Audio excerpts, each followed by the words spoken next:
Now, once again, CS devs are back updating the game, but very similar to last week, there's no official blog post. So far, it's just minor shadow updates, which is odd, but not entirely out of the ordinary. This is most likely due to CS devs wanting to keep changes in the down low, or they don't consider the additions and changes they've made important enough to have its own official blog post. Over the last 24 hours, FPS for at least myself has increased after this minor update. There's been a few new discovered bugs, the highest level Steam account has just been banned, new charms from the armory update have been selling for ridiculous prices, and major tournaments in the professional space will begin to change or more so revert in early 2025.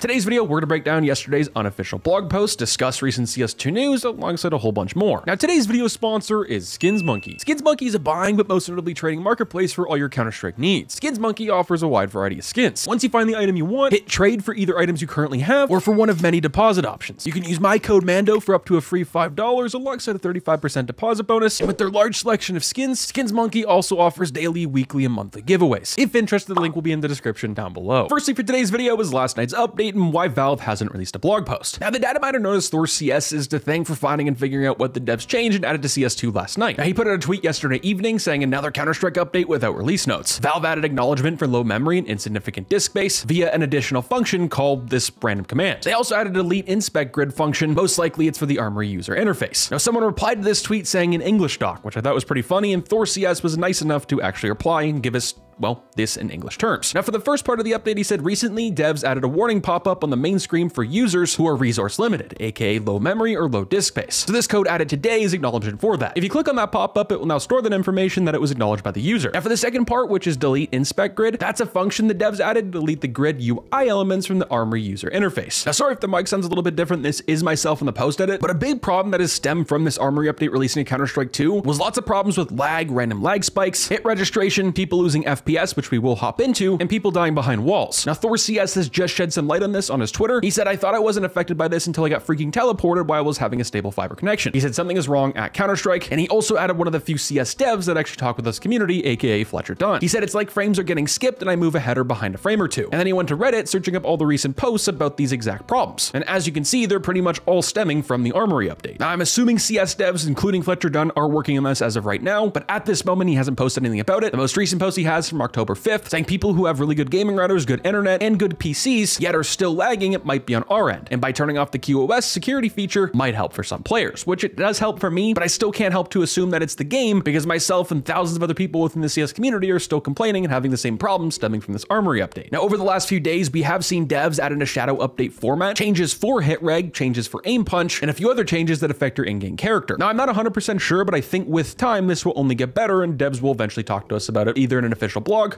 or Fletcher Dunn on Twitter. And as of why Valve doesn't always publish official blog posts, this has been a pretty big concern and question by many people in the community, including my comments. And here's a couple of reasons and examples. Valve in the past wouldn't tend to put up blog posts for either one, it's not big enough from their perspective to publish one, or they don't want the community finding out what they fixed to try and go back and revert it or find new problems surrounding it. An example is the bans from Gambit suppliers last summer in 2023. Players who were big time traders were given bans left, right, and center, specifically for when Valve updated their terms of service for Steam. At the time, it wasn't uncommon to see thousands of high-tier traders banned all at once. Now, this alongside game-breaking exploits, I'm assuming they just don't want bad light in the game, but there's another part of me where I'm asking why Valve wouldn't want exploits that are fixed to be reported in a blog post, like the unlimited buy bug, which ruins CS servers for near 24 hours, or the IP grabbing bug, where someone can grab your IP, dox you, post it in a server, do whatever they want just by playing a deathmatch. Like I said, it's just a little weird, in my opinion, they don't at least say what was patched, specifically for that small group of players who knew about it and maybe figured it out in the first place. But nevertheless, those problems alongside thousands of others have been patched underground. Now, FPS after last night's small update, now some other issues.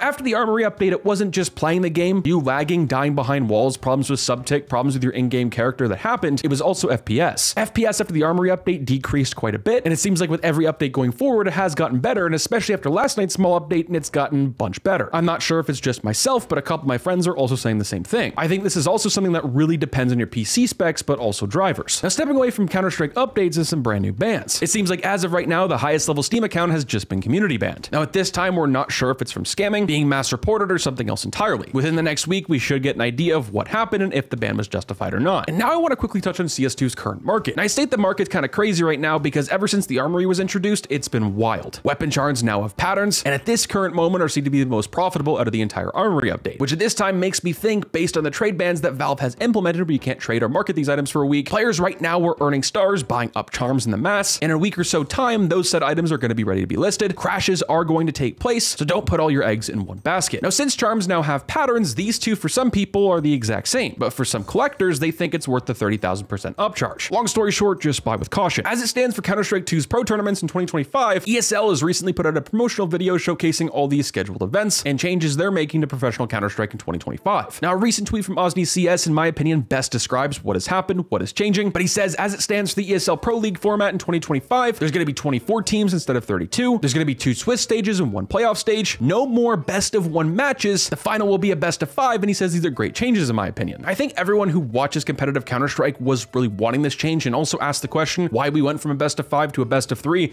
and then to a best of 1. It is sometimes so underwhelming to watch a best of 1 when you could get a best of 5, though I think the reason this was made in the first place was to kind of shrink how much time was played in between matches. Overall, best of 5 was definitely an upgrade from a best of 1 for matches going forward, because one mess up from your favorite pro team can send them packing home on DE Airport. Now let me know what you guys think down below. If you're not already, subscribe for daily Counter-Strike content and news. I'll catch you guys in the next one. Stay positive, sexy. I'm out, guys. Peace.